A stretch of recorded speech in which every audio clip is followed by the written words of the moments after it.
कहना चाहूंगी, चंद पंक्तियों से मैं आपको ये आमंत्रित करना चाहूंगी सर। ऐसे ही आप हमारी कमान में बनिए। बात टूटने के भी खनक छोड़ जाऊंगा, सर के लिए है। बात टूटने के भी खनक छोड़ जाऊंगा, फना होने के बाद भी चमन छोड़ जाऊंगा, फना होने के बाद भी चमन छोड़ जाऊंगा। ये दुनिया है, लोग आएंगे जाएंगे, ये दुनिया है, लोग आएंगे जाएंगे, पर हर कदम पर अपनी कसक छोड़ जाऊंगा, पर हर कदम पर अपनी कसक छोड़ जाऊंगा। माननीय प्रोफेसर लक्ष्मण यादव सर, सादर आमंत्रण।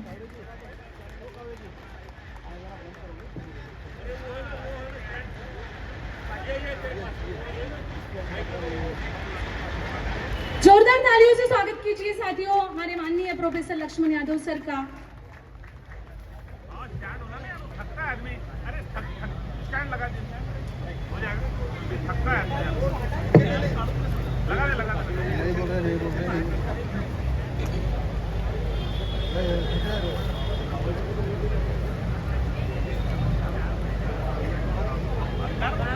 परम पूज्य डॉक्टर बाबा साहब अंबेडकर सार्वजनिक सामाजिक जयंती उत्सव समिति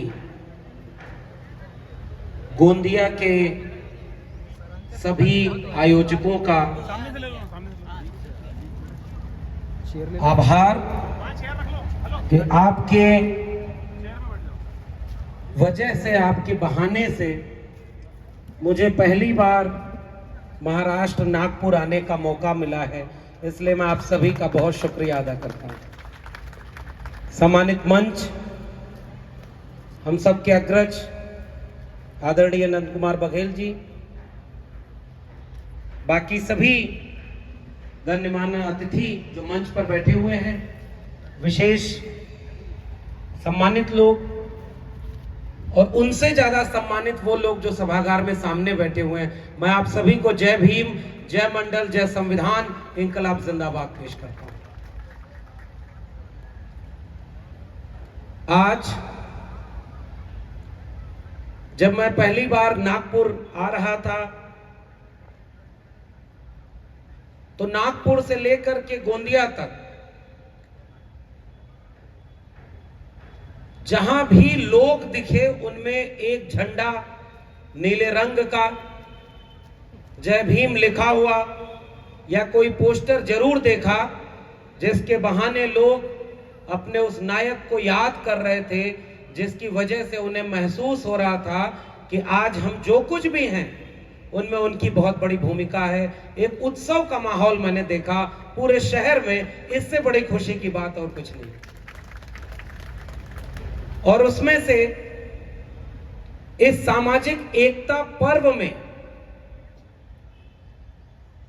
जब मैं शामिल हूं, मुझे जो भेंट दी गई उसमें भी और इस सभागार में भी सबसे अहम भूमिका और आगे चल करके जो अगुवाई करने की भूमिका महिलाओं ने ले रखी है, संचालन से लेकर के तमाम गतिविधियों में, मुझे ऐसा महसूस हो रहा है ऐसे ही किसी दिन का ख्वाब महात्मा फूले और डॉक्टर अंबेडकर ने देखा होगा कि आगे बढ़कर के महिलाएं इस पूरे आंदोलन का नेतृत्व करें। मुझे मराठी नहीं आती, मैं समझ भी नहीं पाता, लेकिन जब सविता ताई बोल रही थी तो मुझे ऐसा लग रहा था कि थोड़ा थोड़ा डांट रही हैं और बाकी समझा रही हैं कि आगे कैसे काम करना होगा। इतना मुझे समझ में आ रहा था। और उसमें इस मंच को जिस तरह से सजाया गया है, ये इस आयोजन की खूबसूरती बयां करता है कि अलग अलग समाज से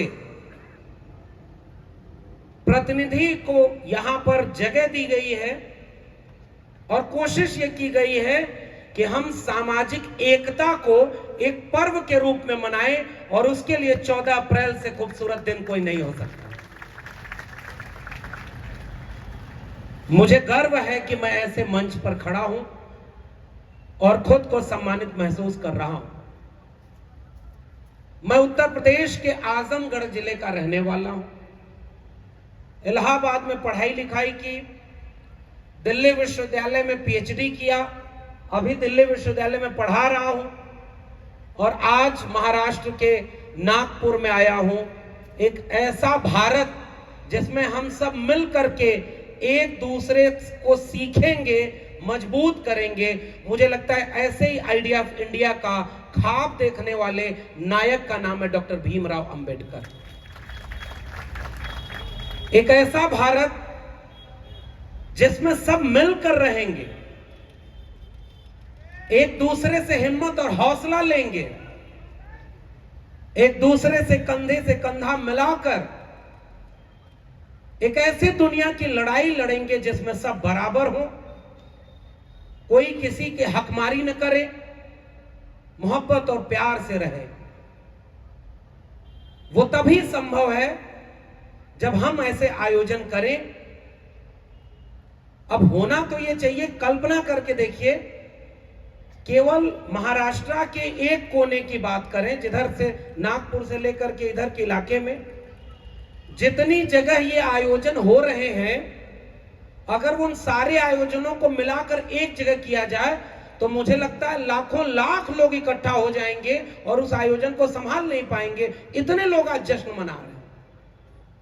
तो हसरत तो हमारी भी ये होती है कि एक ऐसा आयोजन हो जिसमें दिखाया जाए कि इस देश में आज भी सबसे ज्यादा मोहब्बत करने वाले लोग डॉक्टर भीमराव अंबेडकर के हैं और उनको याद करने वाले हैं। मगर अच्छा भी है, अलग अलग आयोजन हो रहे हैं। कई बार जब सविता ताई डांट रही थी तो मुझे लग रहा था कि उसमें शायद एक आध बात ये कह रही हैं कि भाई मिलजुल कर रहो, एक होकर के आगे बढ़ो। मुझे किस्सा याद आता है गुरु नानक का। उनके साथ कई लोगों के साथ एक किस्सा है, उस किस्से को आपके साझा कर रहा हूं। एक गांव में वो गए तो उस गांव वालों ने बहुत सेवा की, बहुत खातिरदारी की, बहुत अच्छे लोग थे, बहुत सम्मान दिया। और उसके बाद जब अगले दिन वो वहां से जाने लगे तो उन्होंने उस गांव वालों को आशीर्वाद दिया कि ये सारे टूट कर बिखर जाएं। अगली शाम गए जिस गांव में, वहां के लोग बड़े खराब, किसी ने खाने में नमक मिला दिया ज्यादा, किसी ने उनकी चप्पल ही खड़ाओं ही गायब कर दी, किसी ने कुछ परेशानी की। तो अगली सुबह जब वहां से वो जाने लगे तो उन्होंने आशीर्वाद दिया कि इस गांव वाले खूब फले फूले और यहीं रहें, खूब अच्छे से रहें।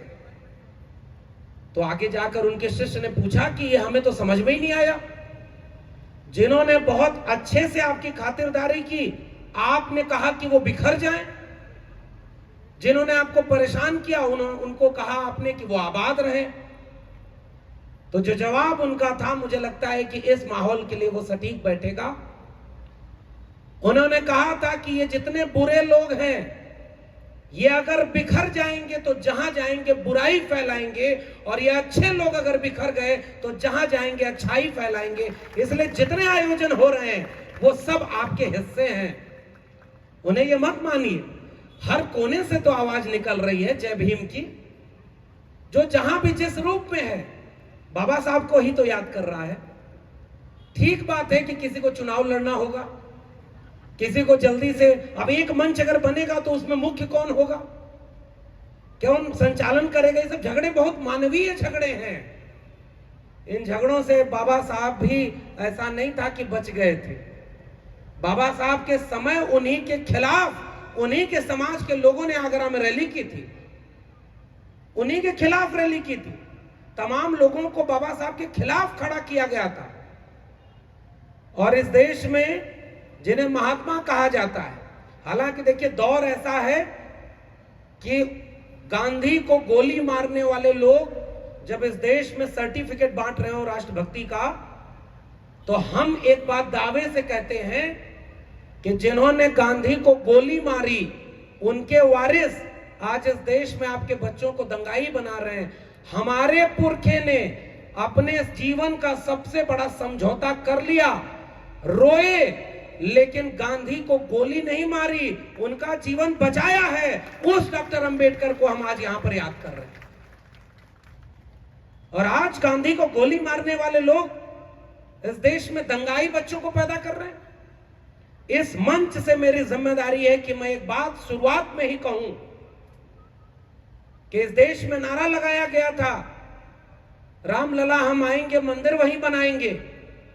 रथ यात्रा निकाली गई उस समय जिस समय मंडल आंदोलन चल रहा था, जिस समय मान्यवर कांशीराम मंडल आंदोलन लागू, मंडल कमीशन लागू करो वरना कुर्सी खाली करो, इस नारे के साथ जिसकी जितनी संख्या भारी है उसकी उतनी हिस्सेदारी, इस नारे के साथ मंडल कमीशन के लड़ाई लड़ रहे थे। एक बहुजन एका बनी थी, उस मंडल आंदोलन के खिलाफ कमंडल आंदोलन लेकर के आने वाले लोग इस देश में रथ यात्रा निकाल कर दंगा किए, मंदिर बनवाए, चुनाव लड़े, जीते, और आज मंदिर बनाने के बाद रामनवमी मनाने के लिए मस्जिद की दिशा में तलवार लहराते हुए जा रहे हैं। क्या ये अंबेडकर के सपनों का भारत है क्या? मैं आपसे ये सवाल कर रहा हूं। किसी की धार्मिक भावनाओं को आहत करने का काम इस समय इस देश में हो रहा। आज डॉक्टर अंबेडकर होते, महात्मा फूले होते, तो आप सबको एक ही चेतावनी देते कि अपने बच्चों को दंगाई बनने से बचा लीजिए। आज के समय में सबसे बड़ी जिम्मेदारी आपकी ये है। और वो लोग सांप्रदायिक नफरत फैला रहे हैं, तब मुझे याद आता है कि हम किसके वारिस हैं। इस किताब को जो भेंट आपने दिया है, मुझे लगता है कि ये क्रांति ज्योति महात्मा फूले की वह गुलामगिरी है जिसको अगर हम घर घर पहुंचा दें तो फूले, अंबेडकर, पेरियार के सपनों का भारत बनने से कोई ताकत रोक नहीं सकती। यही हमारी जिम्मेदारी है। महात्मा फूले, डॉक्टर भीमराव अंबेडकर, छत्रपति शाहू जी महाराज और पूरा नवजागरण का इतिहास इस महाराष्ट्र से जुड़ता है। मैं तो उस इलाके से आता हूं जहां आज भी इस तरह का सामाजिक और सांस्कृतिक आंदोलन नहीं हुआ जैसा आपके यहां हुआ। जैसे ही महाराष्ट्र शुरू होता है और दक्षिण तक जाता है, तमिलनाडु तक जाता है, तो पेरियार की जमीन याद आती है, जिन्होंने क्रांति ऐसी की कि आज ईवी रामास्वामी नायकर पेरियार की जमीन पर खड़ा होकर के एक मुख्यमंत्री यह दावे से कहता है कि मंदिर में पुजारी अब जाति देखकर नहीं बनेगा, उसका भी इम्तिहान होगा। यह है सामाजिक न्याय का भारत। पढ़िए डॉक्टर अंबेडकर को और उनकी सबसे खूबसूरत किताब एनिलेशन ऑफ कास्ट। उसके आखिर में बाबा साहब बाकायदे ये कहते हैं कि ये पुजारी तो पहले जातिवादी पुजारियों को बंद करो, इनका कोई कमीशन बनाओ, एग्जाम कराओ। क्यों? क्योंकि मंदिर बनाने की लड़ाई में दलित, पिछड़े, आदिवासी आगे आगे खड़े हो गए, और जब मंदिर बन जाता है तो पुजारी कौन बनता है? 100% आरक्षण वहां लागू है। और वो जमीन है महाराष्ट्र की, नागपुर की, जब महात्मा फूले इसी महाराष्ट्र के दूसरे हिस्से पर आ चुकी ये आयोजन साझा आयोजन है, महात्मा फूले और डॉक्टर भीमराव अंबेडकर को याद करते हुए। तो उस आयोजन में मुझे लगता है कि जो सबसे महत्वपूर्ण बात कहनी है जो महात्मा फूले को लेकर, वो ये है कि महात्मा ज्योतिराव फूले एक ऐसे नायक हैं जो असल में साझा संस्कृति की, साझा विरासत के अगुआ नायक हैं। क्योंकि ओबीसी होने के बाद भी उन्होंने सबकी मुक्ति का ख्वाब देखा। बाबा साहब ने अपने 3 गुरु बनाए जीवन में, आप सबको पता होगा। पहले तथागत बुद्ध, दूसरे कबीर और तीसरे महात्मा फूले। 1931 का वक्त था, गांधी से भेंट हुई बाबा साहब की। एक बात पर नाराज होकर के बाबा साहब खड़े होकर बोले, इस देश में जाने कितने महात्मा आए और धूल उड़ाते चले गए, मगर इस देश के वंचितों का कोई कल्याण नहीं हुआ। इस देश में अगर कोई हकीकत में महात्मा है तो वो एक है, ज्योतिराव गोविंदराव फूले, और दूसरा कोई महात्मा नहीं। और गांधी ने यह बात बाद में नवजीवन में लिखी 1940 के बाद कि लोग हमें महात्मा कहते हैं, लेकिन असल मायने में कोई महात्मा था तो ज्योतिराव फूले। क्यों ऐसा बोलते? क्योंकि ज्योतिराव फूले बचपन में अपने सबसे प्रिय मित्र की बारात में जा रहे हैं, और अचानक कुछ लोगों की नजर पड़ती है कि शूद्र हमारे साथ बारात में कैसे चल रहा है। क्या यह बात बताने की जरूरत है कि वो कौन लोग थे? वही लोग थे जो मुख से पैदा हुए थे। दुनिया में इंसान एक तरह से पैदा होता है, इस नमूने देश में इनके किताब में लिखा है कोई मुख से पैदा हुआ, कोई भुजाओं से पैदा हुआ, कोई जंघे से और कोई पैर से पैदा हुआ। यह संभव है क्या? उन्हीं लोगों ने कहा कि ये शूद्र हमारी बारात में कैसे जा रहा है, और बारात से धक्के मारकर निकाल दिया। लौटकर जब वापस अपने पिता से शिकायत करते हैं तो पिता धर्म भीरू उस ब्राह्मणवादी संस्कृति से प्रभावित थे, जैसे आज भी ओबीसी की बहुत सारी जातियां हैं। उन्होंने कहा कि शुक्र मनाओ कि उन्होंने केवल तुम्हें बाहर निकाला, मारा नहीं, क्योंकि धर्म विरोध है, शूद्र ब्राह्मण के साथ नहीं चल सकता। स्कूल से निकलवाया ज्योतिबा फूले को, पढ़ने नहीं दिया। और उसके बाद जब ज्योतिबा फूले को समझ में आया, उनको पढ़ाने के लिए दो लोगों का नाम किताब में मिलता है, गफ्फार बेग मुंशी और फादर लिजिट। वो कहते हैं कि इस बच्चे को पढ़ाओ, ये आगे आने वाले समय का बहुत बड़ा अगुवा बनेगा। और ज्योतिबा फूले पढ़ते हैं फ्रेंच रिवॉल्यूशन और अमेरिकन रिवॉल्यूशन। उन्हीं अमेरिकी क्रांति के अगुवा लोगों को समर्पित करते हुए गुलामगिरी कहते हैं कि वहां अश्वेतों के खिलाफ लड़ाई में श्वेत लोग झुक करके कहे कि हां, हमारे पुरखों से गलती हुई। हमारे देश में आपको कभी ये नहीं मिलेगा कि इस देश के सवर्ण लोगों ने कभी घुटने पर बैठ करके अपने पुरखों की गलती के गुनाहों की माफी मांगी हो। लेकिन अभी 2019 और 20 में अमेरिका में जब फिर से फ्लॉयड को पैर से दबा करके मारा गया एक ब्लैक को, तो अमेरिका में फिर से ब्लैक लाइव मैटर का आंदोलन खड़ा होता है और अमेरिका के गोरे लोग घुटनों पर बैठ करके माफी मांगते हैं कि हां, हमारे पुरखों ने रंग भेद करके आपके साथ अन्याय किया। इस देश को कहते हैं वो विश्व गुरु, आर्यावर्ते जम्बू द्वीपे भारत खंडे।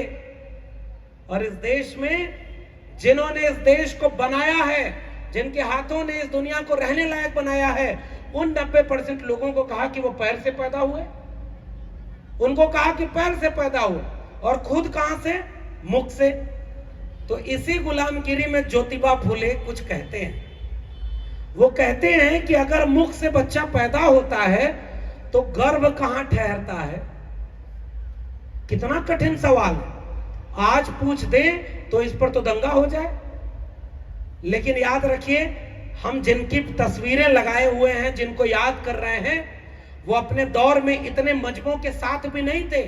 कई बार तो वो अकेले खड़े थे, लेकिन कभी भी किसी भी किस्म की ब्राह्मणवादी, सामंतवादी, पितृसत्तात्मक ताकतों के सामने न झुके, न डरे, आंख में आंख डाल करके सच कहा है, इसलिए वो हमारे नायक हैं। लिखा है गुलामगिरी में, पढ़ करके इस देश में क्रांति हो सकती है। गुलाम बनाया गया आपके जहन को।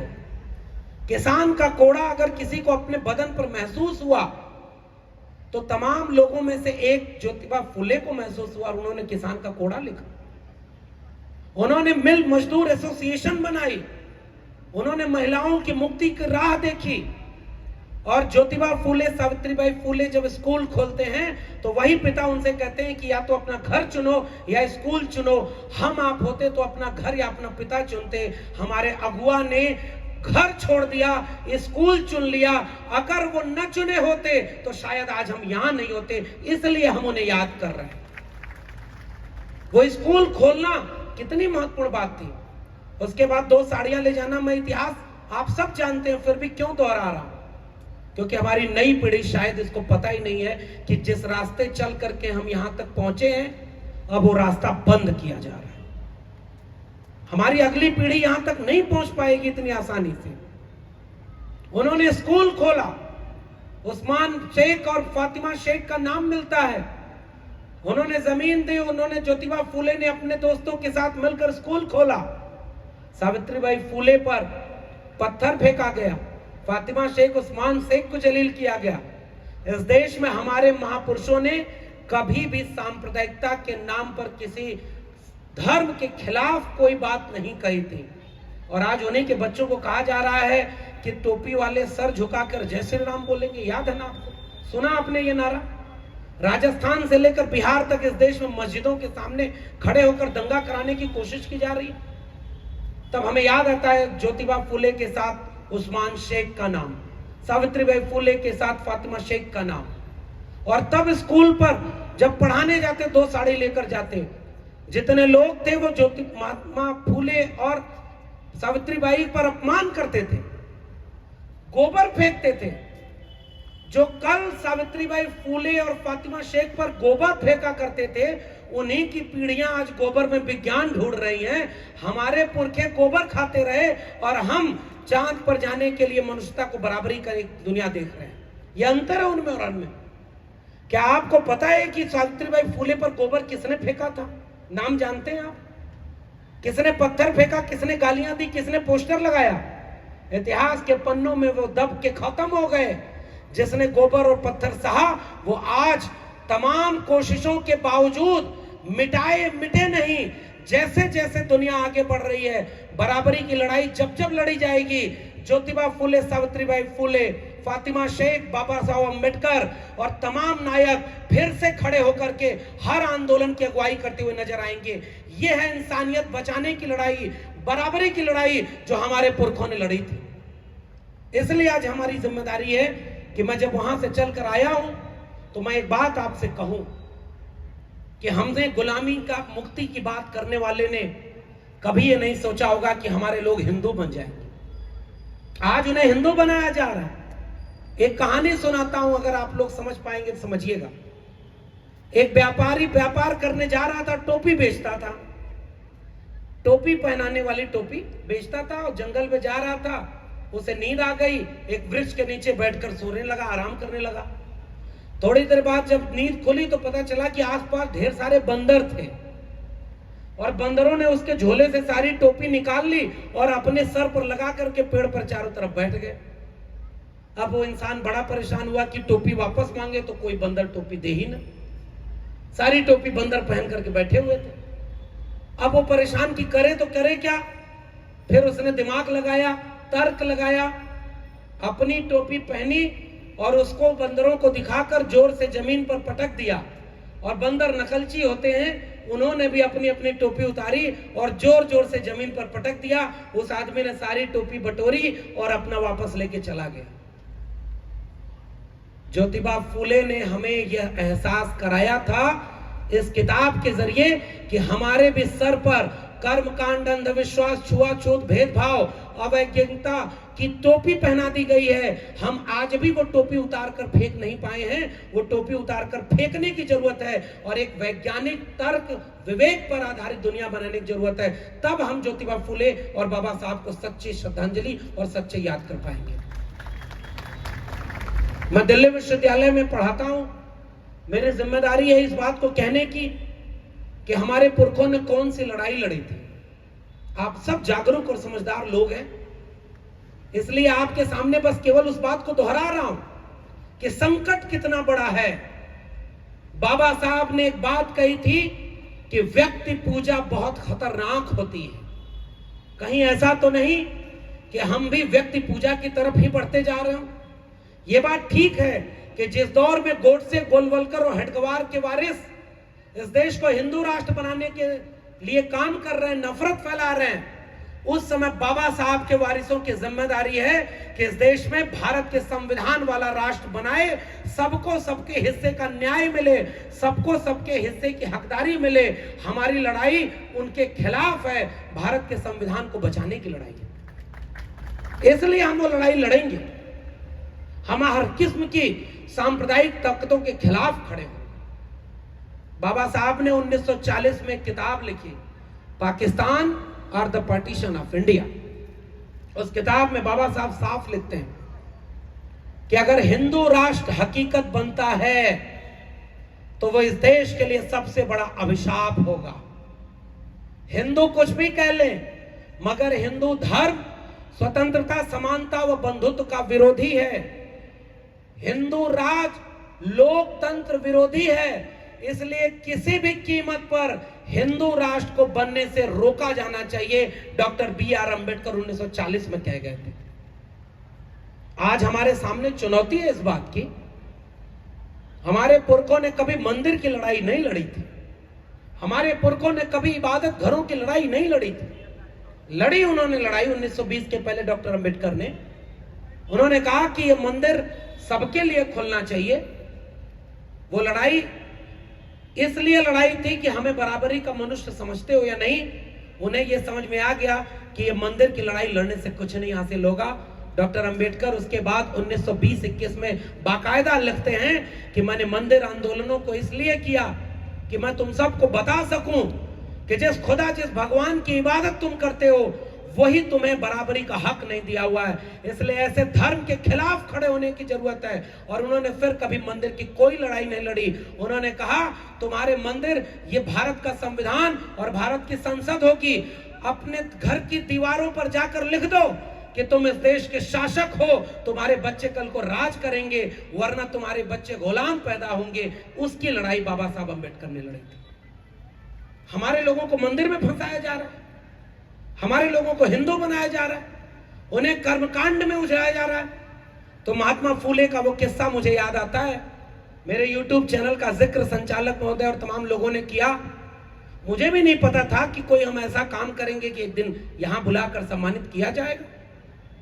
हमें नहीं पता था, क्योंकि वो काम तो हम अपने लिए कर रहे थे, क्योंकि हमें भी बहुत तरह की मानसिक गुलामियों को बांधा गया था। हमने भी अपनी टोपी उतारी, हमने भी तर्क विवेक की चीजें पढ़ी और पहचाना कि हम तो फूले, अंबेडकर, पेरियार, बिरसा मुंडा, जयपाल सिंह मुंडा, अब्दुल कयूम अंसारी, आसिम बिहारी से लेकर के भारत के संविधान और मंडल कमीशन की वजह से आज यहां पर हैं। अगर हम वही नहीं जाने तो जिसकी जड़ें नहीं होती है ना, पत्तों के मुरझाने में वक्त नहीं लगता। इसलिए मेरी जिम्मेदारी थी कि मैं अपने जड़ों को पहचानूं। बाबा साहब ने यही कहा था, शिक्षित बनो, संगठित रहो, संघर्ष करो। हम शिक्षित कैसे बनेंगे जब भारत में नई शिक्षा नीति लागू हो गई है।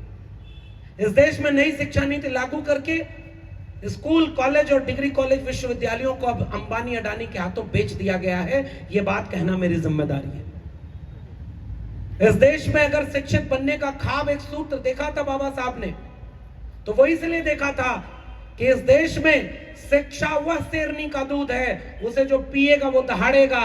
अगर आप बाबा साहब को मानते हैं, महात्मा फूले को मानते हैं कि गुलामों को गुलामी का एहसास करा दो, वो अपनी बेड़ियां खुद ब खुद तोड़ लेगा, तो भूखे रहिए, प्यासे रहिए, 2 रोटी कम खाइएगा, लेकिन अपने घर के बेटे बेटियों को शिक्षित जरूर करिएगा। यही हमारे सपनों का भारत होना था।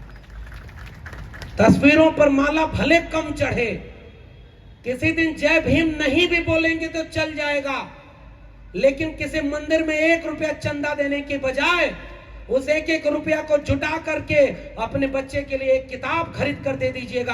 आपकी पीढ़ियां न बदल जाएं तो कहिए। ये कहना मेरी जिम्मेदारी है। हम यहाँ हैं तो किसी मंदिर की वजह से नहीं है। भारत आजाद हुआ तो भारत की जनसंख्या कितनी थी पता है? 30 करोड़।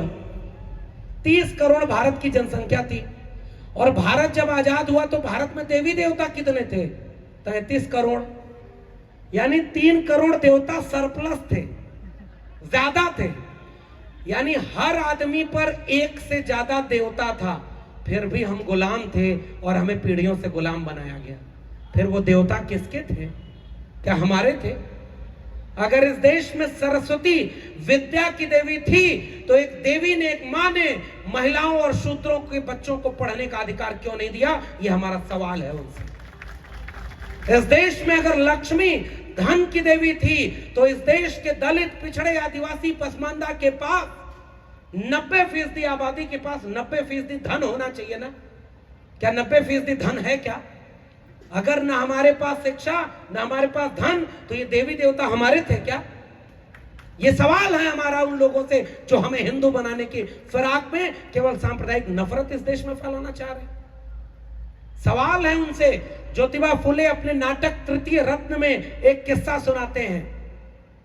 उस किस्से में यह है कि एक व्यक्ति बड़ा परेशान था, तो वो एक पंडित के पास जाता है, कहता है कि मेरे जीवन में कुछ ठीक नहीं चल रहा है। तो पंडित उसका पत्रा देखकर कहता है कि तुम्हारा शनि ग्रह ठीक नहीं है, शनि ग्रह गड़बड़ हो गया है। तो वो आदमी बोला कैसे सही होगा? तो पंडित बोला हवन कराना होगा, हम शनि को सही जगह पर ले आ देंगे। बताइए, ऐसे ऐसे लोगों का देश है जहां दूरबीन के आविष्कार के पहले तक धर्म की किताबों में लिखा था पृथ्वी केंद्रित ब्रह्मांड है। गैलीलियो ने दूरबीन का आविष्कार किया, धर्म की किताब गलत साबित हो गई, तब भी हम धर्म में मानते हैं कि राहु ने केतु को निगल लिया तो चंद्र ग्रहण हो गया। कमाल का देश है भाई। अच्छा, आपसे एक सवाल पूछता हूं, नागपुर वालों, आप ही के सामने इतनी हिम्मत होती है कि यह सब बोल लूं, पता नहीं दिल्ली तक पहुंचना सही हो पाएगा या नहीं, कहीं मेरे ऊपर भी यूएपीए और एनएसए लगा करके जेल में ना भेज दिया जाए, है ना ऐसा खतरा। लेकिन एक बात बताइए, जब हत्या करने के लिए ज्योतिबा फूले को घर में भेजा गया गुंडों को, ज्योतिबा फूले नहीं डरे, डॉक्टर बी.आर. अंबेडकर नहीं डरे, हमारे पुरखे नहीं डरे, तो अब तो हम लोग इतनी ताकत में हैं इन तानाशाहों से, क्या हम डर जाएंगे क्या कि हम सच बोलना छोड़ दें? इसलिए आंख में आंख डाल करके सच बोलेंगे कि यह कर्मकांड, अंधविश्वास हमारे सपनों के भारत में नहीं है।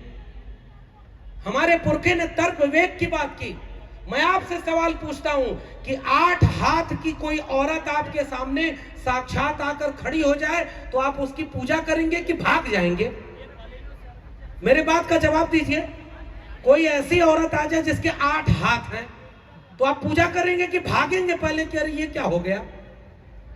एक अंग खराब पैदा हो जाए बच्चे का तो उसे लोग कहते हैं कि यह गलत नक्षत्र में पैदा हो गया, अपवित्र है। इस देश में अजीब अजीब सी आकृति वाले लोगों को देवता बनाकर पूजा जा रहा है। मैं हिंदी साहित्य पढ़ाता हूं। एक कविता हमारे एक दलित कवि ने लिखी थी। हमारे यहाँ एक बच्चा ऐसा था जो बचपन में चारपाई पर लेटा था और पेड़ के पीछे से लाल फल दिख रहा था, तो उसको जिद हो गई कि मैं उस फल को खाऊंगा। हवा में उड़ गया, पेड़ पार किया तो पता चला कि वो फल तो बहुत दूर है और उड़ करके जाके उस फल को खा गया। वो फल क्या था पता है? सूरज। सूरज को एक बच्चा निगल गया और उसके बाद देवताओं में हाहाकार मच गया। अरे भाई ये कैसे प्रकृति चलेगी? वो ब्रह्मा के पास गए और कहे कि अरे भैया सूरज को निगल दो वरना सृष्टि रुक जाएगी। फिर उस बच्चे ने सूरज को निगल दिया, वापस धरती पर आ गया। यही धर्म है ना। हमारे कवि ने लिखा, भोजपुरी में मैं बोल रहा हूं, उसको हिंदी में अनुवाद करूंगा। उसने कहा कि अगर सूरज हो धरती से कई गुना बड़ा तो हनुमान ओके घोट के कहां रहना खड़ा। इसका मतलब यह है कि धरती से कई गुना बड़ा अगर सूरज का आकार है तो उसको निगल लेने के बाद हनुमान खड़े कहां थे? तर्क और विवेक करने वाली परंपरा की विरासत के हम लोग हैं। हमें अंधविश्वासी बनाया जा रहा है।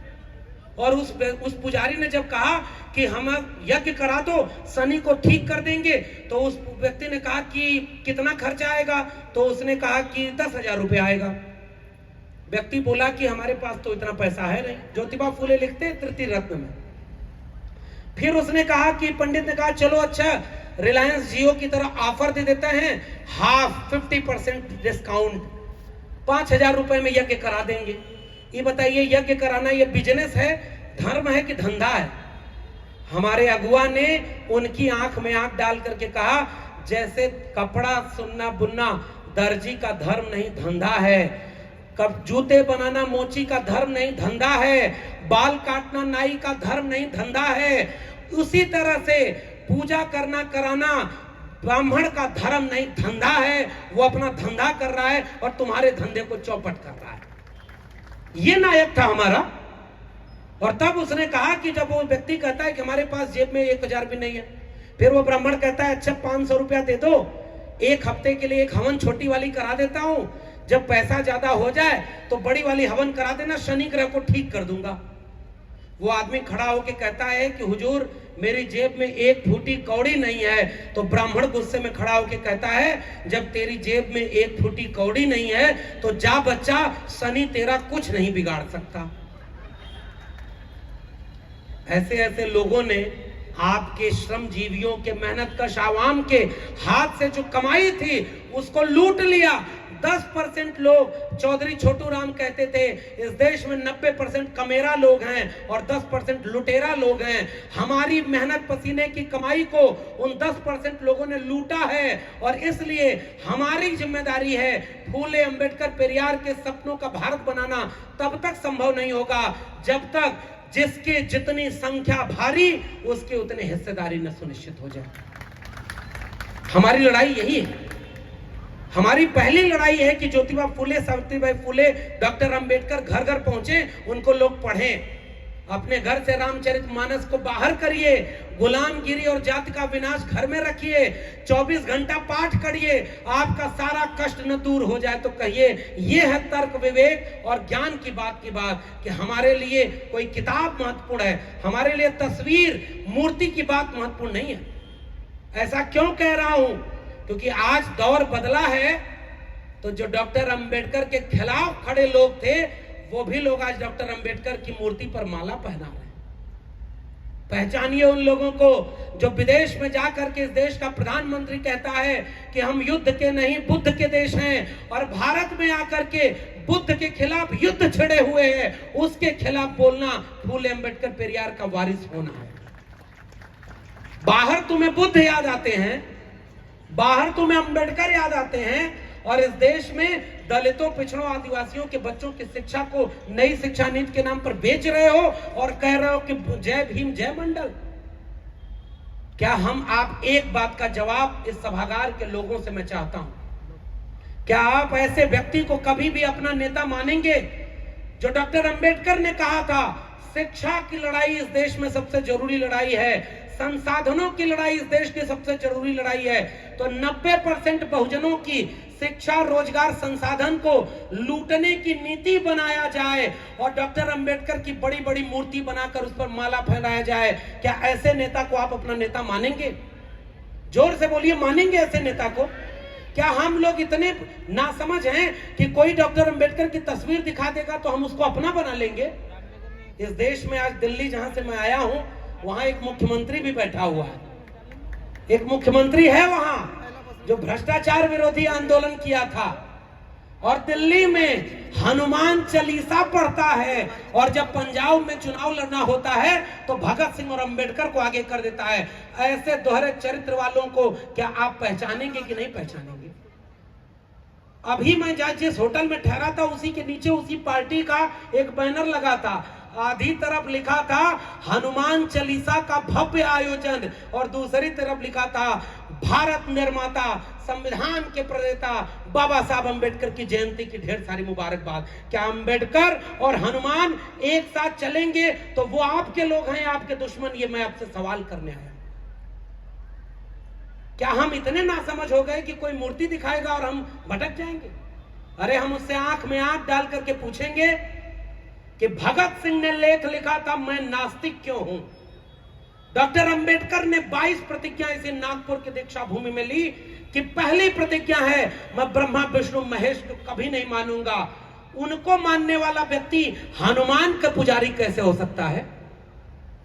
आसपास नजर रखिएगा, आपके आसपास भी कुछ लोग होंगे जोर से जय भीम बोलेंगे मगर हाथ में कलावा बांधे होंगे, रामनवमी का व्रत भी रख लेंगे, कोई देवी देवता नाराज ना हो, हम सबको पूज लेते हैं, वह लोग बाबा साहब के वारिस नहीं हो सकते। हमें वैचारिक रूप से ईमानदारी बरतनी होगी। भगत सिंह ने 23 साल की उम्र में फांसी के तख्ते पर लटक करके अपने आखिरी खत में लिखा था कि मैं चाहता तो हूं जीना लेकिन मैं गुलामों की जिंदगी नहीं जी सकता। मेरे लहू का एक एक कतरा इंकलाब लाएगा। बाबा साहब अंबेडकर, भगत सिंह, पेरियार ये सब मिलकर के एक साथ काम करना चाहते थे। भगत सिंह की इच्छा थी कि डॉक्टर अंबेडकर के साथ काम करें। डॉक्टर राम मनोहर लोहिया की इच्छा थी कि हम समाजवाद और अंबेडकरवाद को मिलाकर काम करें। पेरियार और डॉक्टर अंबेडकर की मुलाकात हुई थी और वो एक नया भारत बनाने की कोशिश कर रहे थे।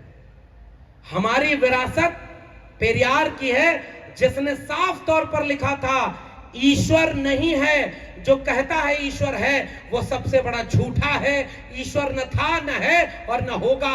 उस नायक का नाम है ईवी रामास्वामी नायकर पेरियार। आंख में आंख डालकर बोला। और हम लोग डर जाते हैं इन आतताइयों से, इन दंगाइयों से। तो जो लोग डॉक्टर अंबेडकर और पेरियार को नहीं पढ़ते, आज जयंती के दिन मेरी जिम्मेदारी है कि वो लोग कम से कम ये देखें कि मैं विश्वविद्यालय से आया हूं और फिर से कह रहा हूं, नई शिक्षा नीति 2020 इस देश में लागू कर दी गई है। आप बताइए, आपके जिले के सरकारी स्कूल में किन के घरों के बच्चे पढ़ने जाते हैं? सरकारी स्कूलों में कैसी पढ़ाई होती है? प्राइवेट स्कूल में लाखों लाख रुपए फीस देते हैं और वहां जो पढ़ाई होती है वो स्कूल में, सरकारी स्कूल में होती है क्या? डॉक्टर अंबेडकर ने 1940-42 में बॉम्बे लेजिस्लेटिव असेंबली में अपना भाषण देते हुए एक बात कही थी कि इस देश में गरीब से गरीब व्यक्ति भी पैसा देता है, कर देता है, चंदा देता है, टैक्स देता है, और आप उसका पैसा इस देश में चमचमाती सड़कों, राजमार्गों पर खर्च करते हैं। शिक्षा पर खर्च करिए। सबको शिक्षा देना राज्य की जिम्मेदारी है। आज बाबा साहब को याद करते हुए मैं आपसे विनती करने आया हूं कि घर लौट कर जाकर पूछिएगा अपने आप से कि अगर आपकी जेब में पैसा नहीं है तो क्या आपके बच्चे अच्छे शिक्षा पा सकते हैं क्या? बाबा साहब होते तो शिक्षा की लड़ाई लड़ रहे होते, बाबा साहब होते तो रोजगार की लड़ाई लड़ रहे होते। टैक्स पेयर का पैसा लेकर के इस देश में चमचमाती सड़कें बनाई जा रही हैं। इस देश में विकास कहा जा रहा है, पुल बनाना, सड़क बनाना, राजमार्ग बनाना, विकास करना है। हम उनसे पूछते हैं कि जब लाला लाजपत राय बाबा साहब से मिलने गए लंदन में, उन्होंने कहा कि अरे अंबेडकर चलो, इस देश में आजादी की लड़ाई हो रही है। बाबा साहब ने कहा, किसकी आजादी, किससे आजादी? हमारे पुरखे, हमारे वारिस सदियों से गुलाम थे, हमको तब भी गुलाम थे, हम अब भी गुलाम रहेंगे। मुझे मेरी पीढ़ियों का मुस्तकबिल बदलना है। वो वहीं रहे, पढ़ाई की, डिग्रियां जुटाई, 6 भाषाएं और 26 डिग्रियां लेकर के इस देश में जब रहने आए, लोगों ने रहने को घर नहीं दिया, अपमानित किया, जलील किया, फिर भी अकेला इंसान वो खड़ा होकर के कभी महिलाओं की लड़ाई लड़ रहा था, कभी पिछड़ों की लड़ाई लड़ रहा था, कभी मिल मजदूर एसोसिएशन बना रहा था, तो कभी ट्रेड यूनियन बना रहा था, सबके भारत की लड़ाई लड़ रहा था। और तब अगर शिक्षा न होती तो बाबा साहब को यह सम्मान न मिलता। अगर शिक्षा न होती, उनके पास डिग्री न होती, तो उनसे ज्यादा डिग्री वाला तो उस समय कोई था ही नहीं जो भारत का संविधान लिख सके। इसलिए उनको मौका मिला था भारत का संविधान लिखने का। किसी ने एहसान नहीं किया था उन पर। इसलिए मैं आपसे केवल एक अपील करने आया हूं, इस देश को अगर बचाना है तो अपनी जड़ों को बचाना होगा। हमारी जड़ें तथागत बुद्ध से हैं, हमारी जड़ें कबीर से हैं। मैं कबीर को पढ़ता पढ़ाता हूं। कबीर ने लिखा कि काकर पाथर जोड़ के मस्जिद लई चुनाए, ता चढ़ मुल्ला बाग दे क्या बहरा हुआ खुदाए। पाथर पूजे हरि मिले तो मैं पूजू पहाड़, ताते ये चाकी भली पीस खाए संसार। अरे इन दो न राह न पाई, हिंदुन की हिंदुआई देखी, तुर्कन की तुर्काई, अरे इन दो न राह न पाई। उस नायक का नाम था कबीर। कबीर ने लिखा, मोको कहां ढूंढे रे बंदे, मैं तो तेरे पास में, ना मैं मंदिर, ना मैं मस्जिद, ना काबे कैलाश में, ना मैं जप में, ना मैं तप में, ना मैं व्रत उपवास में, खोजी हो तो तुरते मिलियो पल भर की तलाश में। कहे कबीर सुनो भाई साधो, सब श्वासों की श्वास में। इससे बड़ा कोई मंदिर मस्जिद नहीं है।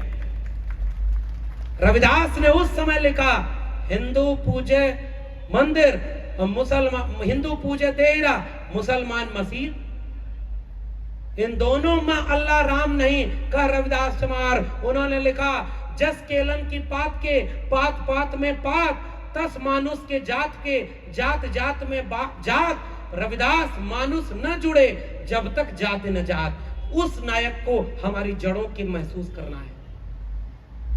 बुल्ले शाह बाबा फरीद ने, गुरु नानक ने क्या लिखा, ये पढ़ाइए अपने बच्चों को।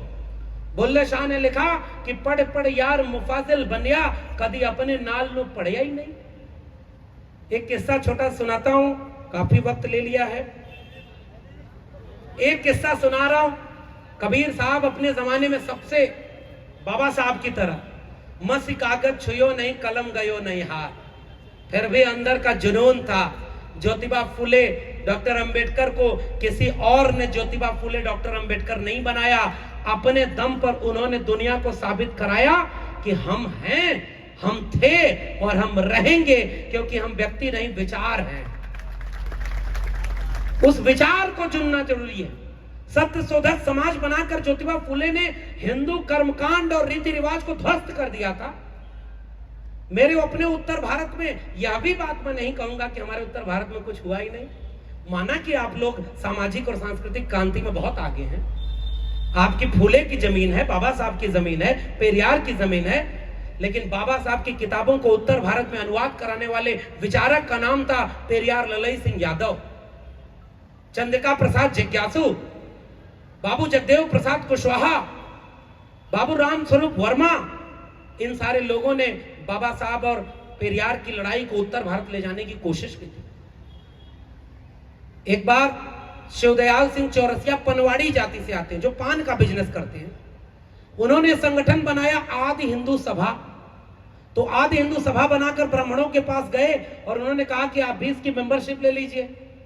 ब्राह्मण खड़े होकर बोले कि हम ब्राह्मण थोड़े ही, हिंदू थोड़े ही, हम तो आर्य हैं। नंद कुमार जी बैठे हुए हैं, इनके सामने इस विषय पर और नहीं बोलूंगा, ये खुद बोलेंगे। जो हिम्मत और तेवर नंद कुमार जी जैसे लोग कर रहे हैं, दुर्लभ है। इनकी हिम्मत बनिए, हम सब सच बोलने के लिए डर खत्म कर देंगे, इसलिए बात कह रहा हूं। तो जब उन ब्राह्मणों ने कहा कि हम तो आर्य हैं, तो शिवदयाल सिंह चौरसिया खड़े होकर उस पन्ने को वहीं फाड़ देते हैं और कहते हैं कि हमें तो लगता था कि मैं भी हिंदू, तुम भी हिंदू, जब तुम आर्य हो तो मैं भी अब हिंदू नहीं। शिवदयाल सिंह चौरसिया ने, तमाम लोगों ने मिलकर depress classes league, backward classes league बनाया। 1948 में उसका अधिवेशन होता है लखनऊ में, और उसकी अध्यक्षता करने वाले अध्यक्ष का नाम था डॉक्टर BR अंबेडकर। इससे बहुजन एकता बनी थी। पेरियार को बुलाया लखनऊ में, त्रिवेणी संघ बना था 1930 में। ओबीसी समाज के ऊपर अक्सर यह आरोप लगता है कि ओबीसी में तो कोई क्रांति नहीं हुई। मैं मानता हूं कि ओबीसी को पता ही नहीं था कि ज्योतिबा फुले उनके अपने थे। उत्तर प्रदेश में तो कुछ ऐसे लोग भी मुख्यमंत्री बने, बड़ा दूर उनसे ये शिकायत कर रहा हूं, फिर भी आपसे करूंगा, इशारा समझ जाइए। हम किसी बुद्धिजीवी लोग, हालांकि मैं बुद्धिजीवी मानता नहीं अपने को, लेकिन फिर भी हम इशारों में बात करते हैं, आप समझ जाएंगे मैं किसकी बात कर रहा हूं। उत्तर प्रदेश में एक व्यक्ति जब ओबीसी समाज से आने के बाद मुख्यमंत्री बना, मुख्यमंत्री की कुर्सी चली गई, उनका घर जब गंगा जल से धुलवाया गया, तब मीडिया में बयान दे रहे हैं कि अरे हम तो अपने को अगड़ा समझते थे या हमको पिछड़ा बना दिए, अब आज से हम जाने कि हम तो ओबीसी हैं।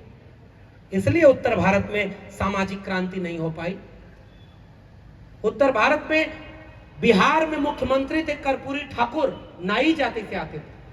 उत्तर प्रदेश में उस जमाने में मुख्यमंत्री थे राम नरेश यादव, और दिल्ली में बैठकर ब्राह्मणवादियों ने नारा बनाया था, कर कर्पूरी कर पूरा, गद्दी छोड़ धर उस तरह। इतना अपमान। नारा क्या बनाया? दिल्ली से चमड़ा भेजा संदेश, भैंस बार बनावे कर्पूरी और भैंस चरावे राम नरेश। ओबीसी लोगों, अगर तुम भी हिंदू हो, सवर्ण हो, तो तुमको यह अपमान क्यों झेलना पड़ा? यह सवाल मेरा। और तब त्रिवेणी संघ ने उस जमाने में बिहार में एक आंदोलन किया था। उन्होंने नारा दिया था, आप में से जो लोग जानते होंगे उस नारे को पहचान जाएंगे, कि जिसमें समता की चाह नहीं वह बढ़िया इंसान नहीं, समता बिना समाज नहीं, बिन समाज जनराज नहीं, ब्राह्मणवाद की क्या पहचान, गिटपिट बोले करे न काम, मानववाद की क्या पहचान, ब्राह्मण भंगी एक समान। यह नारा लगा था वहां पर। जो जमीन को जोते बोए वो जमीन का मालिक होए, राष्ट्रपति या भंगी की संतान, सबको शिक्षा एक समान, सबको शिक्षा सबको काम, वरना होगी नींद हराम। सबको शिक्षा दे न सके जो, वह सरकार निकम्मी है, और जो सरकार निकम्मी है वो सरकार बदलनी है। हमारी लड़ाई शिक्षा की लड़ाई है। मैं केवल एक विषय पर आपसे बार बार निवेदन कर रहा हूं, शिक्षा केवल आपकी पीढ़ियों को मुक्त नहीं करेगी, नौकरी नहीं देगी, मानसिक गुलामी से आजाद करेगी। एक व्यक्ति खजूर के पेड़ पर चढ़ गया, ऊपर से देखा नीचे तो बहुत डर लगने लगी। हनुमान को याद करते हुए बोला कि हनुमान जी थोड़ी ताकत दे दो, नीचे सही सलामत उतर जाऊंगा तो 1 किलो लड्डू इस मंगलवार को चढ़ाऊंगा। थोड़ी हिम्मत आई, थोड़ा हिम्मत करके आधा उतरा। आधा उतरने के बाद कहा, हनुमान जी आजकल बिजनेस ठप चल रहा है, कोरोना में बिजनेस चौपट हो गया, आधा किलो लड्डू चढ़ाऊंगा उतने में ही खुश हो जाना। फिर थोड़ा नीचे उतरा, फिर उसके बाद बोला कि हमारे पिताजी की नौकरी भी कोरोना में चली गई, केवल पाव भर लड्डू चढ़ाऊंगा 250 ग्राम, उतने में ही खुश हो जाइएगा हनुमान जी, सही सलामत नीचे उतार दीजिए। करते करते जब वह व्यक्ति नीचे उतरा तो कान पकड़कर उठक बैठक किया कि आज के बाद ना ऐसे किसी पेड़ पर चढ़ूंगा और न लड्डू चढ़ाऊंगा। ये तर्क और विवेक के चुटकुले आपको गांव गांव ले जाना होगा। महिलाओं को गुलाम बनाने वाले लोगों ने पिता और पुत्र पति सबकी लंबी उम्र का व्रत रखना किसकी जिम्मेदारी थी? महिला की। इस देश में बच्चियों को जैसे ही बड़ी होती हैं लगातार ये समझाया जाता है कि तुमको ऐसे चलना है, ऐसे बैठना है, ऐसे उठना है, ऐसे ये करना है, ऐसे ये नहीं करना है। हमारे नायक ने अपने घर की महिलाओं को शिक्षा दी, सावित्रीबाई फुले बनाया, और उसी कड़ी में इस देश में अगर कोई महिलाओं की अग्रदूत बनकर लड़ने के लिए आगे आई तो उस शख्सियत का नाम था फूलन देवी। हमें अपने घर में सावित्रीबाई फुले और फूलन देवी को पैदा करना है, तब हम फूले अंबेडकर पेरियार के सपनों का भारत बने। मैं यहां खड़ी महिलाओं से, बुजुर्गों से यह बात निवेदन करके आखिरी में जा रहा हूं कि फिर से कह रहा हूं, 2 रोटी कम खाइएगा लेकिन अपने घर के लड़कों को पढ़ाइए, और लड़कों से ज्यादा मेहनत अपने घर के लड़कियों को पढ़ाने पर दीजिएगा। क्योंकि एक लड़की, एक महिला अगर आंदोलन करती है, समझती है, जागरूक बनती है तो कई पीढ़ियों को बदल देती है। क्योंकि पुरुषों की क्रांति घर की चौखट के बाहर तक होती है, और जागरूक महिला चूल्हे पर बैठकर दूसरी बहन से कहती है कि गोंडिया में बाबा साहब की जयंती मनानी जानी है, बहन तू भी चल, हम भी चलेंगे। पुरुष के कहने पर यह क्रांति नहीं हो सकती। इसलिए महिलाओं को आगे लाना, बाबा साहब अंबेडकर और फूले के सपनों का भारत बनाना है। सबके लिए शिक्षा की बात करना, बाबा साहब के सपनों का भारत बनाना है। मैं आज ये अपील करने आपसे आया हूं। ये बड़े बड़े आयोजन अक्सर होंगे, चले जाएंगे, आप भी चले जाएंगे, अभी मुझे भी नागपुर में दूसरा कार्यक्रम में तुरंत जाना है, लेकिन इन भाषणों की कोई अहमियत नहीं होगी। मेरी बहन जब पढ़ती थी, ग्रेजुएशन पूरा की, तो फेसबुक पर जुड़ी थी, उसकी शादी के लिए घर वाले तय करने लगे। उसने एक वाक्य मुझे भेजा कि फेसबुक पर, यूट्यूब पर बड़ी बड़ी बात करते हो कि महिलाओं को बराबरी का हक दो, मैं पढ़ना चाहती हूं और मेरी शादी लोग कर रहे, बोलते नहीं। मैं तुरंत घर फोन मिलाया और मैंने कहा जब तक ये कहेगी नहीं तब तक इसकी शादी नहीं होगी। उस समय बेरोजगारी में शादी कर रहे थे, खराब वर मिल रहा था, आज वो लड़की नौकरी पा गई और अपनी मनपसंद की शादी कर रही है। ये अंतर है। घर में क्रांति नहीं होगी तो चौराहे पर कोई क्रांति आप नहीं कर सकते। हम सब चाहते हैं भगत सिंह अंबेडकर पैदा हो, लेकिन हमारे घर में नहीं, पड़ोसी के घर में पैदा हो। ऐसी ईमानदारी से कोई बदलाव नहीं आने वाला। हमारी नाक लंबी हो गई है। हम एक दूसरे में, हम तमाम सामाजिक न्याय के लोग 24 कैरेट सोना जैसे पहचानते हैं, अपने लोगों में वो 24 कैरेट खोजते हैं। 1925 में उन दंगाइयों ने एक संगठन बनाया था, उसको कहा था कि वो सांस्कृतिक संगठन है, चुनाव नहीं लड़ेगा। उसके 1000 मुख बना दिए। कोई दंगा कराता है, कोई बजरंग दल बना दिया, कोई हिंदू युवा वाहिनी बना दिया, कोई कुछ बना दिया। टूटा बिखरा नहीं, एक रहा, आज पूरे भारत पर राज कर रहा है। 1925 में बाबा साहब ने समता सैनिक दल बनाया। बाबा साहब ने तमाम संगठन बनाए थे। मान्यवर कांशीराम ने DS4 बनाया। उस जमाने में आंख डाल करके नारा दिया था कि ठाकुर बाभन बनिया छोड़, बाकी सब हैं DS4। बाम सेब के नाम में ही लिखा हुआ है दलित, बहुजन, माइनॉरिटी। और आज अगर मुसलमान इस देश में जलील किया जा रहा है और हम आप उसके साथ नहीं खड़े हुए तो कल को हम जलील किए जाएंगे तो हमारा साथ देने वाला कोई नहीं होगा। नवाज देवबंदी ने शेर लिखा है कि जलते घर को देखने वालों, फूस का छप्पर आपका है, आग के पीछे तेज हवा है, आगे मुकद्दर आपका है। उनके कत्ल पे मैं भी चुप था, मेरा नंबर अब आया, मेरे कत्ल पे आप भी चुप हो, अगला नंबर आपका है। इंतजार करने की घड़ी नहीं है, हमें कई स्तर की लड़ाई लड़नी है। वो संगठन एकजुट रहे और हम बिखरते चले गए। कोशिश करिए कि हम एकजुट हों।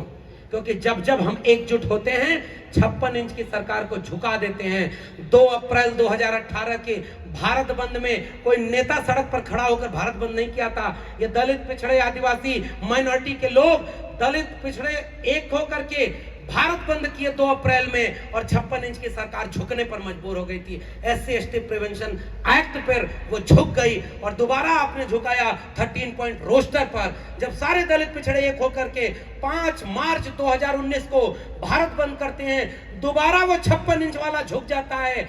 तीसरी बार एक बार फिर इस देश के दलित, पिछड़े, आदिवासियों को एकजुट होना है, पसमानदा को एकजुट होना है, और इस देश में भारत के संविधान को जो ध्वस्त किया जा रहा है उसको बचाने के लिए लड़ाई लड़नी होगी। ये हमारी जिम्मेदारी है। संविधान बचा नहीं है।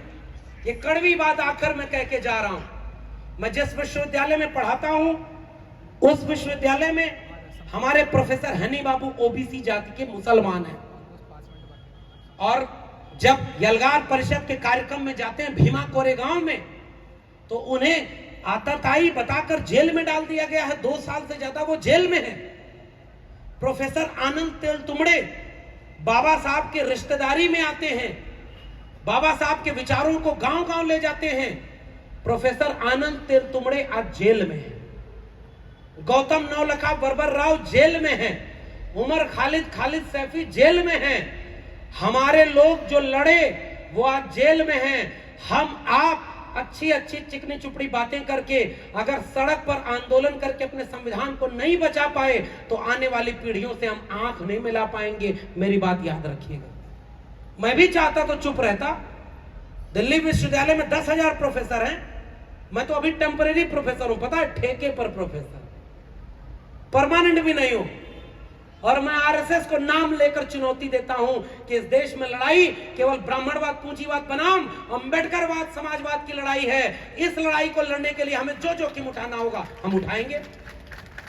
इस देश में ब्राह्मणवाद और पूंजीवाद ने मिलकर के 2 दोस्तों ने 2 गुजरातियों को चुनाव लड़वाया। उसने नारा दिया था कि वो बेच रहे हैं भारत को, मैं चैन से कैसे सो जाऊं, सौगंध मुझे इस मिट्टी की, मैं देश नहीं बिकने दूंगा। और जब प्रधानमंत्री बन गया तो रेल बेच दिया, सेल बेच दिया, भेल बेच दिया, बैंक बेच दिया, और आपके बच्चों की शिक्षा बेच दी, और कहता है फकीर हूं, झोला उठा के चल दूंगा। किसके सपनों का भारत बेच रहा है वो? किसके? हमारे यहां पर यह बात कही गई, उस बेटे बेटी को नालायक कहा जाता है जो पिता की संपत्ति को बेचता है। जिनके दादा बारिशों ने अंग्रेजों से माफी मांगी, एक खून का कतरा जंग आजादी में नहीं बहाया, आज वो आपके बच्चों का भविष्य बेच रहे हैं। आप शिक्षा नहीं पाएंगे, आपके बच्चों को रोजगार नहीं मिलेगा। स्कूल कॉलेज में पढ़ाया जाएगा क्या? सिलेबस बदल गया है। आखिरी बात कह रहा हूं, और आखिरी क्या, एक ही बात कहने आया था शिक्षा की। गुजरात से लेकर के हरियाणा, उत्तर प्रदेश से लेकर के मध्य प्रदेश में अब पता है क्या पढ़ाया जाएगा? गीता पढ़ाई जाएगी, रामचरितमानस पढ़ाया जाएगा, कुछ दिन बचेगा तो बाल नरेंद्र की कथा पढ़ाई जाएगी। बाल नरेंद्र जानते हैं कौन है? बाल नरेंद्र वो बच्चा था जब छोटा था और तालाब में मगरमच्छ भगवा झंडे को लेकर डुबो रहा था। बाल नरेंद्र बचपन में ही तालाब में कूद गया, भगवा झंडे को तो लेके आया ही, मगरमच्छ के बच्चे को ही बगल में दबा करके ले आया। वही बाल नरेंद्र आगे चलकर 2014 में भारत का प्रधानमंत्री बनता। मैंने नाम नहीं लिया किसी का। वो बाल नरेंद्र 35 साल तक भीख मांग के जीता है, एक भी अच्छा पढ़ाई नहीं करता है, लेकिन जब बाद में पता चलता है कि वह फकीर नहीं, वह तो सबसे बड़ा बहरूपिया था जिसने शादी करके पत्नी को छोड़ा था और मेरे अपने दिल्ली विश्वविद्यालय से झूठी और फेक डिग्री ली थी। हमारी लड़ाई झूठे और बहरूपिये लोगों से है। आज बाबा साहब होते, आज महात्मा फूले होते। महात्मा फूले 1988 में ड्यूक ऑफ कनाट की रैली हुई थी, उनके मीटिंग में महात्मा फूले फटे पुराने कपड़े में चले गए। गेट पर दरबान ने रोक लिया कि तुम अंदर कैसे आ रहे हो? आयोजक पहचाने के लिए तो फूले हैं। अरे आइए साहब आइए। ड्यूक ऑफ कनाट पूछे कि अरे ये कौन व्यक्ति ऐसे कपड़े में आया है, पहले हम इसकी बात सुनेंगे। महात्मा फूले खड़े हुए, उन्होंने कहा कि आप किसानों का दर्द सुनने आए थे ना?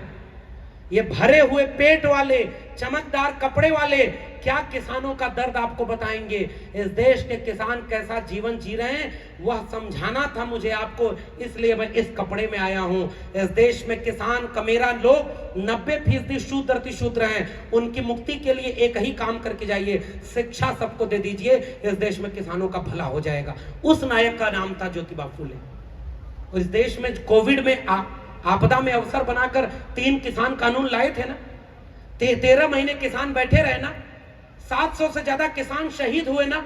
और किसान कौन लोग हैं? जो छोटे किसान हैं वो हमारे आपके लोग हैं, जिसे ज्योतिबा फूले शूद्र अतिशूद्र कहते थे। किसान समझ गए, थोड़े दिन के लिए अपनी लड़ाई जीत गए। क्या इस देश के दलित पिछड़े आदिवासी अभी नहीं समझ रहे कि इस देश में भारत का संविधान तो अब तबाह कर दिया गया है? कहां संविधान बचा है? ईवीएम पर वोट तो किसी को जाता है कमल के फूल पर, चुनाव आयोग कभी कोई काम नहीं करता, सुप्रीम कोर्ट में जज बैठकर आज राम मंदिर का फैसला सुनाता है, कल राज्यसभा में जाकर राज्यसभा की शपथ लेता है। कहां भारत का संविधान बचा हुआ है? कौन सा ऐसा लोकतांत्रिक संस्थान है जो बचा हुआ है? डॉक्टर अंबेडकर ने इसीलिए ये बात कही थी 26 नवंबर 1949 को कि आज से हम अंतर विरोधों के दौर में प्रवेश कर रहे हैं। हमने एक व्यक्ति एक वोट का अधिकार तो दे दिया, मगर यह राजनीतिक बराबरी का कोई मतलब नहीं होगा जब तक इस देश के लोगों में सामाजिक और आर्थिक बराबरी नहीं होगी। यह संविधान कागज का पुलिंदा मात्र रह जाएगा अगर इसे लागू करने वाले लोग ठीक नहीं हुए। हमारे आपके वोट से जो चमचे चुनकर गए हैं, संसद में बैठे हैं, जिसके लिए मान्यवर कांशीराम ने कहा कि 1932 के बाद, पूना पैक्ट के बाद चमचा युग शुरू हुआ है, उन चमचों से पूछिएगा कि जब 2 अप्रैल का भारत बंद था तो वो चमचे कहां खड़े थे? जो हमारे और आपके वोट पर चुनकर गए हैं, उनसे पूछिए कि इस समय आईएएस बनने में लेटरल एंट्री लाई गई है। अब तक 3 साल में 340 लोग आईएएस बन गए जिन्होंने इम्तिहान नहीं दिया। 340 के 40 सवर्ण हैं, एक भी दलित पिछड़ा आदिवासी पसमानदा नहीं है। यही है हिंदू राष्ट्र, यही है भारत का संविधान। ये सवाल पूछिए उन लोगों से। लेटरल एंट्री जानते हैं ना क्या होता है? भारत का संविधान खत्म। आईएएस बनने के लिए सबसे बड़ी परीक्षा होती है और उसमें रिजर्वेशन था, रिजर्वेशन खत्म। जितने सरकारी नौकरी और सरकारी शिक्षा थी वहीं रिजर्वेशन था। सारे सरकारी संस्थान अंबानी अडानी को बेच दिया, रिजर्वेशन खत्म, भारत का संविधान खत्म। आज होती इंदिरा गांधी तो पछताती कि हमने नाहक घोषित इमरजेंसी देश में लागू की। भारत का संविधान लागू रहने के बाद भी इस देश को कैसे ध्वस्त किया जा सकता है, यह इस समय के हुक्मरानों से सीखिए। वो इस देश को तबाह कर रहे हैं। न आरक्षण बचा है, न संविधान बचा है। हमारे लोग जेल में हैं तो हमारी लड़ाई किस बात की होनी चाहिए? डॉक्टर राम मनोहर लोहिया ने कहा था, सन सोपा ने बांधी गांठ, पिछड़ा पावे 100 में 60। उसे आगे बढ़ाकर बाबू जगदेव प्रसाद कुशवाहा और रामस्वरूप वर्मा ने कहा था, 100 में 90 शोषित हैं, शोषितों ने ललकारा है, धन धरती और राजपाट में 90 भाग हमारा है। 10 का शासन 90 पर नहीं चलेगा, नहीं चलेगा। ये लड़ाई हमारी थी, धन धरती और राजपाट की। इस देश में जमीन अगर 90% श्रमजीवी लोग हैं तो 90% जमीन का मालिकाना हक आपका होना चाहिए था कि नहीं? लेकिन आपकी लड़ाई में तो जमीन का सवाल ही नहीं है। आपकी लड़ाई में शिक्षा आपके हक में है ही नहीं। पूछिए उन लोगों से जो हिंदू राष्ट्र बना रहे हैं। मैं तो आंकड़ा डायरी में नोट कर आया हूं, चूंकि वक्त काफी हो गया, केवल इशारे में बता रहा हूं।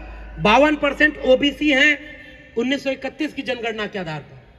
अरे हम तो कहते हैं कि ये आर्य विदेशी जो हैं या जो समण लोग हैं वो कहते हैं कि सबको सबके हिस्से का हक मिल रहा है। हम कह रहे हैं जाति जनगणना करा लो, दूध का दूध और पानी का पानी हो जाए कि कौन कितनी संख्या में है और कौन कितना अवैध कब्जा किए हुए। हमारी लड़ाई जाति जनगणना की लड़ाई। जिस दिन से बहुजन लोगों ने जाति जनगणना की मांग शुरू कर दी है, ये डरपोक लोगों ने जनगणना ही कराना बंद कर दिया। 2021 में जनगणना होनी थी, 2022 में जनगणना अभी तक नहीं हो रही है, क्योंकि उनको पता चल गया है कि आज धीरे धीरे इस देश में दलित क्योंकि दलितों और आदिवासियों की गिनती तो होती है, लेकिन दलित भी सुर में सुर मिलाकर कह रहा है कि सबकी जनगणना होगी।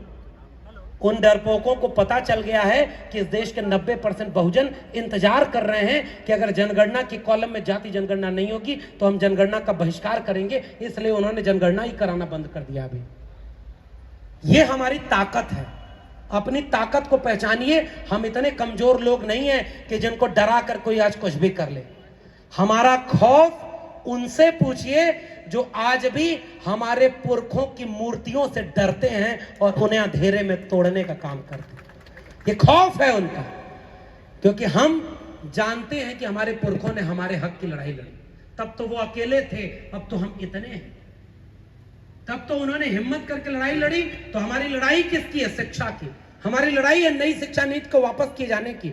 हमारी लड़ाई है पूंजीवाद के खिलाफ, ब्राह्मणवाद के खिलाफ, पितृसत्ता के खिलाफ, एक समानता, न्याय व बंधुत्व, भारत का संविधान वाला न्यायपरक भारत बनाने का।